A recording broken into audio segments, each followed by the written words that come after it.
नमस्कार दोस्तों, स्वागत है आपका के स्ट्रेटेजी में। दोस्तों, आज हम भारत के ऐसे शासक के बारे में बात करेंगे जिन्होंने चाइना को हराकर उनके सिल्क रूट पर कंट्रोल कर लिया था और सिल्क रूट से उन्होंने टैक्स लेना स्टार्ट कर दिया था।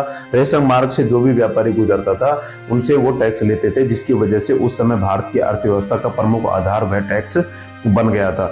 दोस्तों, वह मूल रूप से थे तो विदेशी, लेकिन भारतीय कहलाए गए। आखिर भारत के लोगों ने उन्हें कैसे अपना लिया, इसके बारे में भी हम जानकारी प्राप्त करेंगे। दोस्तों, हम बात कर रहे हैं कुषाण शासक कनिष्क की। कनिष्क को द्वितीय अशोक भी कहा जाता है। दोस्तों, बात उस समय की है जब मगध साम्राज्य धीरे धीरे टूटने लगा था। मौर्य वंश के पतन के साथ साथ ही मगध साम्राज्य अनेक टुकड़ों में बिखर गया था। सम्राट अशोक के बाद ऐसा कोई भी शासक नहीं हुआ जो पूरे अखंड भारत को संभाल सके, और मौर्य साम्राज्य के पतन के बाद पूरा भारत धीरे धीरे छोटे छोटे टुकड़ों में बंट गया था, जिसका फायदा उठाकर विदेशी आक्रमणकारियों ने भारत पर आक्रमण किए। उससे मौर्योत्तर काल में उस समय हिंदू यूनानी आए, शक आए, कुषाण आए, पल्लव आए। इनमें से कुषाण शासक कनिष्क पूरे अखंड भारत को संभालने में कामयाब हुआ। दोस्तों, कुषाण भी मध्य एशिया से आए थे और वो यूची कबीले के थे। यूची कबीला बहुत ताकतवर उस समय मध्य एशिया में माना जाता था, लेकिन यूची कबीले की कई शाखाएं थी। उनमें से एक भाग कुषाण राजवंश का था। अब भारत में कुषाण राजवंश की स्थापना करने वाले शासक थे कुजुल कड़फिसस, और उनके दूसरे शासक थे बिम कड़फिसस। बिम कड़फिसस को ही भारत में कुषाण राजवंश का वास्तविक संस्थापक माना जाता है। लेकिन दोस्तों, इनके जो नाम थे वो नाम में ऐसे लगते थे कि जैसे विदेशी हैं। कुजुल कड़फिसस, बिम कड़फिसस। तो कुषाण राजवंश के जो तीसरे शासक हुए कनिष्क, उन्होंने भारतीय लोगों के हिसाब से अपना नाम रखा, जिसे कनिष्क के नाम से जाना गया। दोस्तों, उन्होंने भारतीय लोगों को अपनाने के लिए यहाँ के लोगों को लगे कि यह मूल रूप से भारत के ही रहने वाले हैं, तो उन्होंने इसकी वजह से अपना नाम चेंज कर दिया और अपने बाप दादाओं जैसे बिम कड़फिसस, कुजुल कड़फिसस, उनके नाम को बिल्कुल ही हटा दिया और अपना नाम कनिष्क रखा, जिसकी वजह से लोगों को यह लगने लगा कि यह भारत के ही राजा हैं और भारत को ही इन्होंने पूरी तरह से अपना लिया है। इस तरह दोस्तों, कनिष्क भारत के लोगों का मन जीतने में कामयाब हो गया था। दोस्तों, कनिष्क का शासनकाल उस समय मध्य एशिया के आमू दरिया नदी से भारत के गंगा और यमुना के मैदानों तक उस समय क्षेत्रफल उनका हुआ करता था।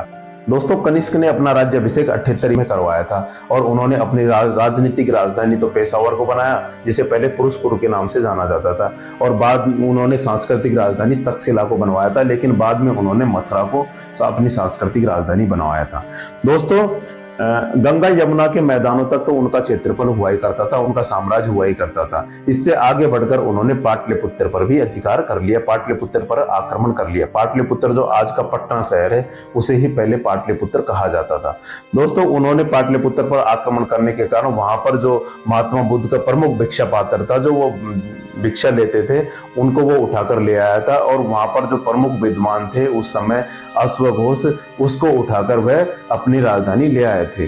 तो उन्होंने, अश्वघोष ने ही बुद्ध चरित्र की रचना की थी, जिसे बौद्धों का रामायण कहा जाता है। दोस्तों, अश्वघोष तो एक प्रमुख विद्वान थे जो उस समय कनिष्क के शासनकाल में हुआ करते थे। अश्वघोष, वसुमित्र, नागार्जुन कनिष्क के शासनकाल में ही हुआ करते थे।